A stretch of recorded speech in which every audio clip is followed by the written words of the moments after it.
Miércoles 27 de octubre. Juzgad justamente. Como creyentes hemos sido llamados a reflejar el carácter de Dios.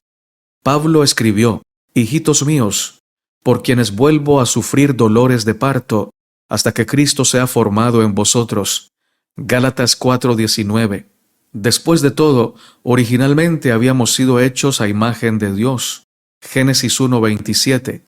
Una imagen que luego el pecado desfiguró. Y como vimos, cuando Moisés habló del poder y la majestad de Dios, también dijo que Dios no aceptaba sobornos y que se preocupaba por los débiles y los marginados. Dios hace esto. Por lo tanto, nosotros también debemos hacer lo mismo.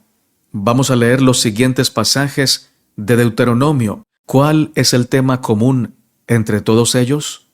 Deuteronomio 1:16 nos dice: Y entonces mandé a vuestros jueces, diciendo: Oíd entre vuestros hermanos, y juzgad justamente entre el hombre y su hermano y el extranjero. Deuteronomio 16:19. No tuerzas el derecho, no hagas acepción de personas, ni tomes soborno, porque el soborno ciega los ojos de los sabios y pervierte las palabras de los justos. Deuteronomio 24:17. No torcerás el derecho del extranjero ni del huérfano, ni tomarás en prenda la ropa de la viuda. Deuteronomio 27:19. Maldito el que pervirtiere el derecho del extranjero, del huérfano y de la viuda, y dirá todo el pueblo: Amén. Es casi proverbial el hecho de que los débiles, los pobres y los marginados no obtengan el mismo tipo de justicia en la mayoría de los tribunales humanos que quienes tienen dinero y poder y conexiones. No importa el país, la época, la cultura, ni cuán elevados sean los principios de justicia y equidad consagrados en constituciones o leyes o lo que sea. La realidad sigue siendo la misma. Los pobres, los débiles y los marginados casi nunca obtienen la justicia que otros reciben. Por eso es notable lo que el Señor mismo estaba diciendo aquí. Esta injusticia, que está en todas partes, no debe cometerse en Israel, entre el pueblo de Dios, los que lo representarán ante el mundo. En cierto sentido, para usar un término de la era moderna, el Señor quería que hubiera igualdad ante la ley en el antiguo Israel. Pero esto va más profundo que un asunto de mera jurisprudencia. Santos seréis, porque yo soy santo, yo Jehová vuestro Dios. Levítico 19:2. Ellos sabían quién era el Dios verdadero, tenían las formas correctas de adoración y daban las ofrendas correctas. Eso está bien, pero en definitiva, ¿de qué servía todo eso si maltrataban a los débiles y los pobres entre ellos? Vez tras vez, en los escritos de los profetas, el Señor critica a los opresores de los pobres y los necesitados de Israel. ¿Cómo ser santo y maltratar a los demás al mismo tiempo? No se puede, sin importar cuán estricta sea la adhesión a los ritos religiosos correctos. Leamos los siguientes pasajes de la palabra y respondamos las siguientes preguntas. ¿Qué dicen los profetas que refleja lo que el Señor había advertido sobre el antiguo Israel? Estas palabras, ¿qué nos dicen a nosotros hoy? Amós 2:6. Así ha dicho Jehová: por 3 pecados de Israel, y por el 4, no revocaré su castigo, porque vendieron por dinero al justo y al pobre por un par de zapatos. Amós 4:1. Oíd esta palabra, vacas de Basán, que estáis en el monte de Samaria, que oprimís a los pobres y quebrantáis a los menesterosos, que decís a vuestros señores: traed y beberemos. Amós 5:11. Por tanto, puesto que vejáis al pobre y recibís de él carga de trigo, edificasteis casas de piedra labrada, mas no las habitaréis, plantasteis hermosas viñas, mas no beberéis el vino de ellas. Isaías 3:14-15 dice: Jehová vendrá a juicio contra los ancianos de su pueblo y contra sus príncipes, porque vosotros habéis devorado la viña, y el despojo del pobre está en vuestras casas. ¿Qué pensáis vosotros que majáis mi pueblo, y moléis las caras de los pobres? Dice el Señor, Jehová de los ejércitos. Isaías 10:1. Ay de los que dictan leyes injustas y prescriben tiranía. Isaías 10:2. Para apartar del juicio a los pobres y para quitar el derecho a los afligidos de mi pueblo, para despojar a las viudas y robar a los huérfanos. Jeremías 2:34. Aún en tus faldas se halló la sangre de los pobres, de los inocentes, no los hallaste en ningún delito. El espíritu de profecía nos dice: es extraño que profesos cristianos hagan caso omiso de las enseñanzas claras y positivas de la palabra de Dios y no sientan remordimiento de conciencia. Dios coloca sobre ellos la responsabilidad de cuidar del infortunado, el ciego, el cojo, la viuda y el huérfano, pero muchos no hacen el menor esfuerzo por tenerlo en cuenta.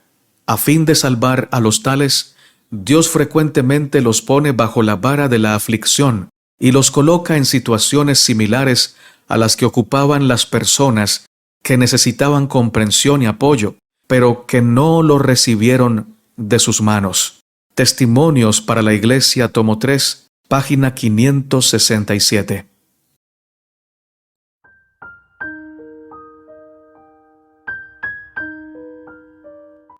Lección para el día miércoles 27 de octubre.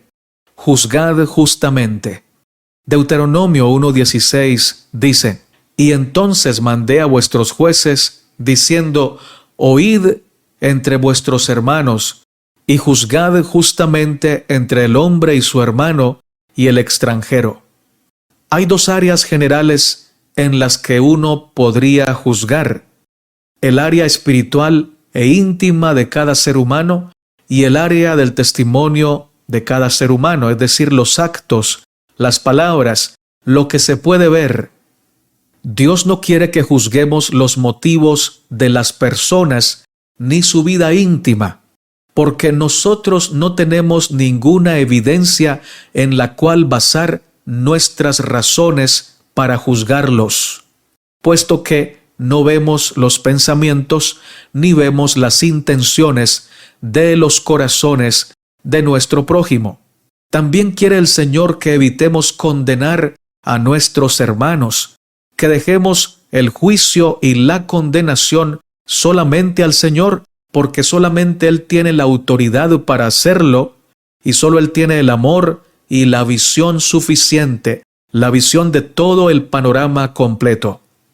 Es en esta área o en este aspecto en el que el Señor nos aconseja: no juzguéis para que no seáis juzgados. Mateo 7, 1 y 2. También el apóstol Pablo nos aconsejó sobre esto. 1 Corintios 4, 5. Así que no juzguéis nada antes de tiempo, hasta que venga el Señor, el cual aclarará también lo oculto de las tinieblas y manifestará las intenciones de los corazones, y entonces cada uno recibirá su alabanza de Dios. Sin embargo, hay un aspecto en donde Dios nos pide que sí debemos juzgar y que seamos sabios al hacerlo, y es en el trato con los demás, especialmente con las personas vulnerables. Juan 7:24 dice: No juzguéis según las apariencias, sino juzgad con justo juicio. ¿Cuántas veces damos regalos costosos a las personas que nos caen bien, pero personas que podrían devolvernos el favor, es decir, que tienen suficiente para darnos un regalo igual de costoso? Y a veces lo hacemos con la intención de ganar su aprecio o ganarnos su simpatía. Es decir, hacemos un favor, pero con egoísmo, con intereses personales, intereses egoístas. Y esto se agrava más por el hecho de que podríamos haber invertido ese dinero en ayudar a aquellos que no tienen para devolvernos el favor, pero que necesitan urgentemente esa ayuda. ¿Cuántas veces invitamos a almorzar a aquellos que tienen suficiente alimento en su casa, pero olvidamos invitar a almorzar a los que quizá no tengan nada? Ahora, no está mal dar regalos a nuestros amados o amistades cercanas. No está mal invitar a almorzar a la gente que amamos. Lo que está mal es la desproporción, la forma como juzgamos la necesidad ajena y ejecutamos las obras de caridad sin el debido equilibrio. Damos unas moneditas a los necesitados y una cantidad de dinero a gente que no lo necesita, pero que luego nos devolverá el favor. A veces vamos a restaurantes donde la comida cuesta mucho. Y ojo, no estoy diciendo que esto sea pecado, pero estoy llamando la atención, tu atención y la mía, a la desproporción. Porque podríamos comer igual de rico y saludable en un restaurante modesto y la plata que dejamos de invertir en una comida demasiado costosa, compartirla con alguien que no tiene alimento. Y no contentos con comer en restaurantes costosos, a veces damos grandes propinas para congraciarnos con la gente que nos ve y quedar bien. Pero a veces compramos limones o verduras o vegetales o frutas a personitas muy necesitadas y le pedimos que nos rebajen el precio. Eso es desproporción y es culto a nuestra vanidad y culto a nuestra mala forma de juzgar y discernir las circunstancias. Otro punto, no es malo salir de paseo con nuestra familia, es necesario. Sin embargo, que una cosa no nos impida hacer la otra. Nuestro presupuesto familiar, sea que ganemos mucho o poco, siempre debe tener como centro y esencia el servicio a Dios y al prójimo. Vamos a salir a pasear con la familia, a recrearnos, a unir más nuestros lazos de amor, de cortesía y de ternura. Claro, hagámoslo, pero de una manera modesta, prudente, sin gastos excesivos que nos impidan luego poder ayudar a la gente que tenemos a nuestro alrededor y que sabemos que están pasando por dificultades.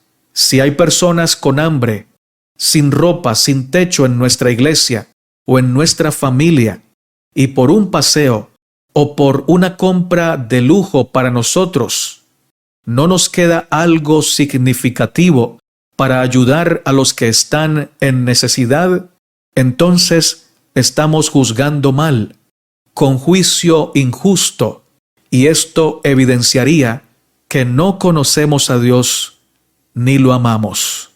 El espíritu de profecía testifica: Él ocultará su rostro de su pueblo hasta que cumplan con su deber y quiten el mal que hay entre ellos.